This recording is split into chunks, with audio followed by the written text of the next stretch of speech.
성부와 성자와 성령의 이름으로 말씀드립니다. 네, 오늘 추운 날씨에도 불구하고 주님의 부르심에 응답하셔서 주님께서 열어주시는 생명의 잔치에 오신 교우님들 한 분 한 분을 예수님의 이름으로 축복합니다. 네, 제가 오늘 이렇게 예배를 준비하면서 기도하면서 제 안에 분주함과 불안함이라는 것이 좀 많다는 것을 좀 깨닫게 됐습니다. 코로나 때문에 불안함이 좀 높고, 또 어떻게 내일이 어떻게 될지, 또 코로나가 걸리면 어떻게 하나, 이런 불안감, 또 그럼에도 해야 할 일들을 해야 한다라고 하는 그런 분주함이 제 안에 있다는 것을 보게 되었습니다. 그러나 저는 그러면서 동시에 깨닫게 되는 것이, 이 볼 수 없는 캄캄한 어둠 속에서도 하나님께서는 저와 여러분을 붙들고 계시다는 것입니다. 바울로가 고백한 것처럼 어떠한 어려움도, 어떠한 시련도, 어떠한 유혹도 저와 하나님을, 또 여러분과 하나님을 묶고 있는 그 단단한 끈을 끊을 수 없다는 것을 여러분 기억하시고 믿으시기를 바랍니다. 오늘 다시 한번 우리를 붙들고 계시는 그 하나님을 깊이 만나고 경험하는 그런 은혜의 잔치가 되기를 간절히 바랍니다. 저희가 교회력으로 연중주의를 지나고 있는데요. 저희가 대림절로 새해를 시작하고 성탄절기를 지나서 연중주의를 시작할 때 주의 세례축일로, 우리가 세례주일로 연중주의를, 첫 번째 연중주의를 시작했습니다. 여러분 잘 아시고 또 기억나실지 모르겠습니다. 예수님께서 세례를 받으실 때 하늘이 열리고 거기서 들려오는 음성, 바로 우리 모두가 들어야 될 음성이고, 우리에게 날마다 주님께서 고백해 주시는 하나님의 사랑의 음성, 무엇입니까? 이는 내 사랑하는 아들, 딸, 내 마음에 드는 아들, 딸이다라고 하는 그 음성을 통해서 예수님께서 하나님의 아들임을 온 세상에 드러내시는 것으로 우리가 연중주의를 시작했습니다.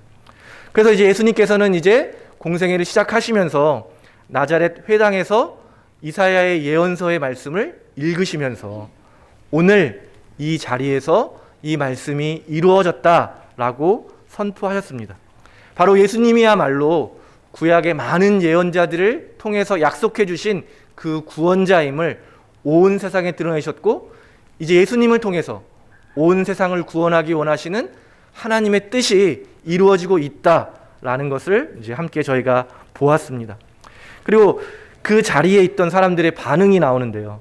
바로 처음에는 예수님을 환영하고 맞이하려고 하지만 결국 예수님이 그들의 깊은 마음속에 있는 속셈을 들춰내자 예수님을 반대하고, 예수님을 자기의 삶에서 밀쳐내고, 심지어는 죽이려고까지 하는 그런 사람들의 반응을 저희가 지난주에 보았습니다. 그런 사람들의 한가운데를 지나 자신의 길을 가시는 예수님을 우리가 지난주에 보았습니다. 쭉 이렇게 큰 연중주의라고 하는 이야기의 흐름은 예수님이 어떠한 분이고, 또 예수님께서 이 땅에서 하신 일은 무엇이고, 우리는 어떻게 그 예수님의 구원에 동참하는지를 계속해서 성서의 이야기는 우리에게 들려주고 있습니다. 그러면서 오늘 복음 성서의 이야기는 예수님께서 제자들을 부르시는 장면으로 우리를 이끌어가고 있는데요. 지난주에 말씀을 통해서 드러난 자신들의 참 모습을 인정하지 않고 감추기 위해서 예수님을 거절할 뿐만 아니라 예수님을 몰아내고 죽이려고 했던 그런 사람들과의 반응과는 전혀 다른 반응이죠. 자신들의 모든 것을 다 버리고 주님을 따르는 사람들도 있었다고 하는 것입니다. 예수님의 말씀으로 오늘도 제자들의 감추어진 모습이 드러났습니다. 어부라고 하면 오늘날 생각하면 그렇게 변변치 않은 직업이라고 생각하시면 좋을 것 같아요. 열심히 자기의 온 힘을 다해서 일을 해도 언제나 부족하고 넉넉하지 못한 그런 사람들이 무시와 그런 것들을 받아야 하는 그런 사람들이었지만, 예수님은 그들 안에 잠재되어 있는 놀라운 능력, 사람을 낚는 어부가 될 그 능력을 보시고 그들에게 그 모습을 보여주셨습니다. 그들 역시 처음에는 두려움을 느꼈지만 예수님의 부르심에 응답해서 자신들의 모든 것을 버리고 예수님을 따랐다고 이야기하고 있습니다. 그래서 이제 연중주일에 이제 다음 주에 보면, 조금 예고를 미리 해드리면, 다음 주에는 참된 행복과 불행에 대한 예수님의 설교로 우리가 이제 읽게 되는데요. 이처럼 말씀 앞에서 우리가 어떨 때는 거절하기도 하지만 어떨 때는 이렇게 그거를 맞아들이고 이렇게 인도되는 것들을 보게 되는데요. 말씀을 읽으면서 좀 이렇게 제가 성직자가 된 그 순간이 좀 많이 떠오르더라고요. 지금 생각해봐도 제가 어떻게 그런 선택을 했을까? 정말 하나님의 은혜가 아니면 정말 내가 선택하지 못했을 것 같은 그 일을 제가 한 것이죠. 그러니까 오늘 우리가 이 말씀을 조금 더 살펴보기 전에 두 가지 중요한 사실을 기억해야 되는데요. 첫 번째는 말씀은 우리 자신의 정체를 드러낸다고 하는 것이죠. 우리 안에 꽁꽁 숨겨두어서 누구에게도 들키고 싶지 않은 우리의 죄를 말씀은 다 드러내는 거죠. 우리의 죄, 우리의 연약함, 우리의 상처들, 우리가 감추고 싶어하는 그 모든 것들이 하나님의 말씀 앞에서는 전부 다 드러난다고 하는 사실입니다. 그렇기 때문에 성서가 이야기하는 거죠. 하나님 앞에서 모든 사람들은 다 죄인이다라고 이야기하는 것입니다. 사람들 사이에서는 뭐 좋은 사람, 나쁜 사람 우리가 그렇게 우리는 판단할 수 있지만 하나님 앞에서는 모두 다 죄인이고 그 죄인된 모습이 하나님 말씀 앞에서는 숨길 수 없이 드러난다고 하는 사실이 첫 번째입니다. 또 하나 우리가 기억해야 될 두 번째 중요한 사실은 무엇이냐면 내 힘으로, 내 힘과 내 능력과 내 의지를 가지고는 주님의 말씀을 결코 따를 수 없다는 사실입니다. 오늘 바울로가 고백하는 것처럼 이 모든 일은 내 노력도 있지만 모든 것이 다 하나님의 은혜입니다 라고 고백하는 것처럼 오늘 제자들이 예수님을 따르는 것도 또 우리가 지금 이렇게 주님을 기억하고 예배에 나온 이 일도 모두가 다 하나님의 은혜인 줄로 믿습니다. 여러분 한번 생각해 보세요. 여러분의 신앙의 궤적, 삶의 과거들을 한번 떠올려 보시기를 바랍니다. 자신 있게 내 힘과 능력으로 내 의지로 지금 이 자리에 나와 있다 이렇게 말씀하실 분 계실까요? 네. 모두가 다 하나님의 은총으로 또 하나님의 부르심으로 또 하나님의 사랑으로 이 자리까지 온 줄로 믿습니다. 지난주에 우리가 보았던 예수님의 말을 듣고 화가 나서 들고 일어나 예수님을 동네 밖으로 끌어냈던 그 사람들처럼 우리도 한때는 다 말씀을 거절할 뿐만 아니라 절대로 내가 예수님을 믿지 않겠다 한때가 계시지 않으신가요? 저도 있었고 오랫동안 교회를 떠난 적도 있었고 교회를 미워한 적도 사실 있습니다. 그런 성서가 보여주는 그 모습들이 바로 우리 안에 있는 모습들이죠. 또 오늘 베드로가 주님 앞에서 두려워하며 고백한 말, 주님, 저는 죄인입니다. 저에게서 떠나주십시오 라고 말하면서 주님께 감히 나가지 못하고 주님을 사랑하고 주님께 나아가고 싶은 마음도 있지만 나의 죄가 들킬까 봐 그것을 나가지 못했던 그런 것도 우리 안에 있습니다. 이처럼 우리가 하나님 앞에 섰을 때 부족함에도 불구하고 오늘 성서가 말해주는 것처럼 한 걸음 더 나아가서 더 깊은 곳으로 나아갈 수 있는 이유가 무엇이겠습니까? 우리가 이처럼 죄 많은 인생임에도 불구하고 용서받을 수 있는 이유가 무엇이겠습니까? 배운 것도 없는 무식하고 무능함에도 불구하고 예수님의 부름에 응답할 뿐만 아니라 맡겨주신 사명을 잘 감당할 수 있는 그 이유가 무엇이겠습니까? 그것은 바로 우리의 어떠함 때문이 아니라 바로 우리를 사랑하시는 하나님의 사랑으로 가능한 일이라는 것입니다. 하나님이 우리를 사랑해 주셨고 그렇기 때문에 구원자이신 예수 그리스도를 우리에게 보내주셔서 지금도 우리를 불러주시고 지금도 우리를 붙잡아 주시고 지금도 우리를 구원해 주시고 용서해 주시는 그 하나님의 사랑을 기억하시고 의지하시는 저와 여러분이 되기를 간절히 바랍니다. 제가 저를 이렇게 기도하면서 저를 이렇게 성찰하게 되는데 그때마다 참 나쁜 점이 많다는 것을 보게 돼요. 물론 좋은 점도 보이긴 하지만 기도할 때 늘 저를 기도를 방해하는 것은 제 안에 있는 죄, 제 안에 있는 한계들, 제 안에 있는 상처들. 그래서 사실 이게 들킬까 봐 이걸 누가 알게 되면 어떡할까. 내가 이렇게 나쁜 생각을 가지고 있고 나쁜 행동을 했다는 것을 누군가 알게 되면 어쩔까라고 하는 두려움이 늘 제 안에 있습니다. 그럴 때마다 사실 저는 다시 한번 더 용기를 내서 주님을 기억하고 주님을 바라봅니다. 그런 것처럼 우리의 해결할 수 없는 우리의 힘과 능력으로는 도저히 해결할 수 없는 죄로 인해서 두려워하고 계신 분이 계시다면 다시 한번 오늘 사도 바울이 고린토인들에게 보내는 복음의 메시지, 또 우리에게 날마다 들려주시는 그런 복음의 메시지를 다시 한번 기억하시기를 바랍니다. 하나님께서는 우리의 모든 죄를 넉넉하게 받아주시고 또 덮어주시고 깨끗하게 해주실 그런 능력이 있으신 분이 바로 우리가 아버지라고 고백하는 하나님이십니다. 그런데 그 하나님께서 저와 여러분을 너무나도 사랑하셔서 그 아들을 이 땅에 보내주셨고, 그 아들은 위기에 처해 있는 우리의 삶을 다시 회복시킬 뿐만 아니라 창조를 통해서 우리에게 허락하신 그 기쁨을 더 큰 기쁨으로 회복시켜 주시는 그런 구원자라고 하는 사실을 우리가 기억했으면 좋겠습니다.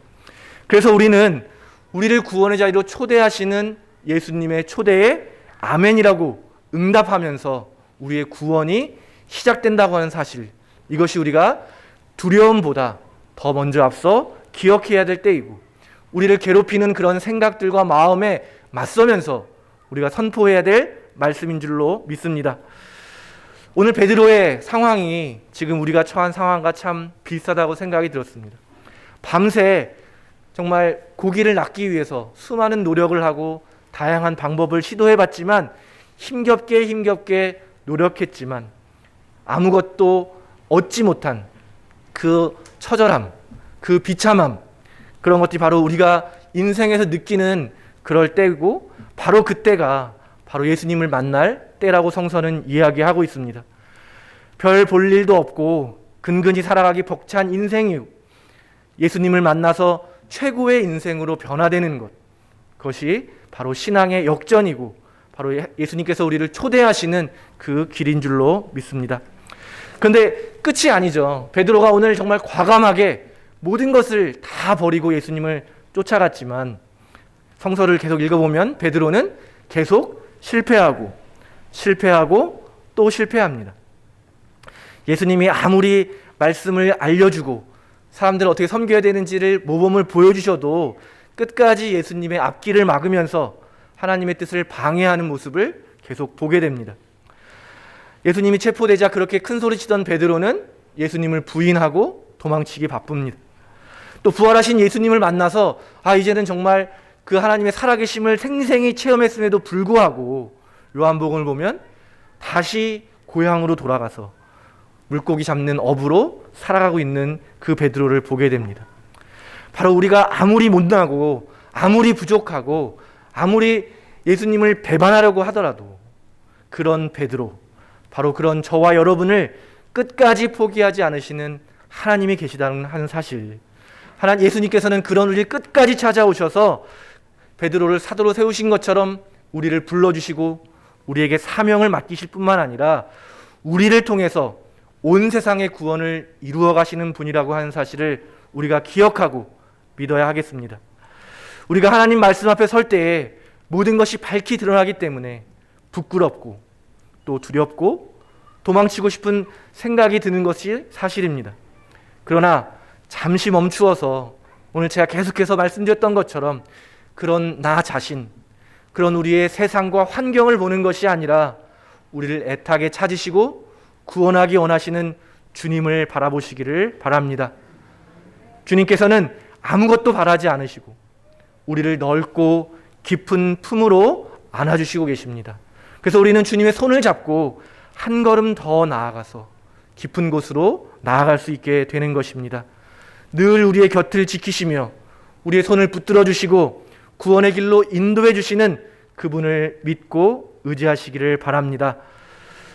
하나님의 사랑으로 우리의 삶을 가득 채우게 되기를 바랍니다.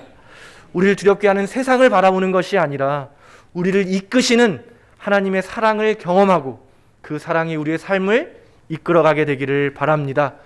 그 사랑이 하나님과 우리를 연결하고 또 저와 여러분, 우리가 그리스도의 몸을 이루고 있는 우리를 연결한다는 것을 기억하면서 하나님의 사랑으로 우리 자신을 가득 채워나가게 되기를 바랍니다.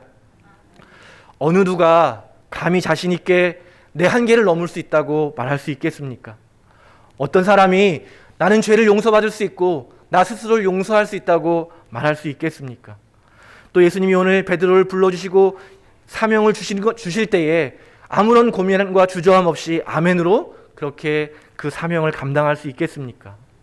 바로 겸손하게 자신의 있는 모습 그대로를 인정하고 우리 안에 있는 죄를 인정하고 그것들을 뉘우치고 하나님의 은혜를 구하는 사람이야말로 주님께서 부르시고 사용하시는 사람입니다.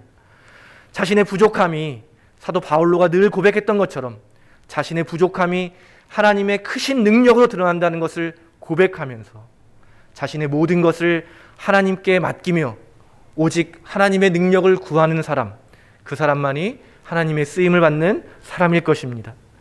이미 우리와 늘 함께 하시며 우리 안에서 늘 역사하시고 도와주시는 그 성령 하나님의 음성에 날마다 귀를 기울이며 그분과 동행하면서 그분의 능력이 우리의 삶에 맺어주는 성령의 열매를 맺어가는 사람, 바로 하나님께서 저와 여러분을 그런 사람으로 변화시키기를 원하십니다. 저와 여러분이 오늘 예배를 통해서 또 하나님 말씀 앞에서 다시 한번 이런 사람들로 변화되기를 원합니다. 무엇보다 올 한 해 하나님의 음성을 듣는 사람들로 변화되기를 원합니다. 내 죄가 주는 그런 두려움과 세상이 주는 음성에 귀를 기울이는 것이 아니라 오직 하나님의 음성에 귀를 기울이는 사람이기를 바랍니다.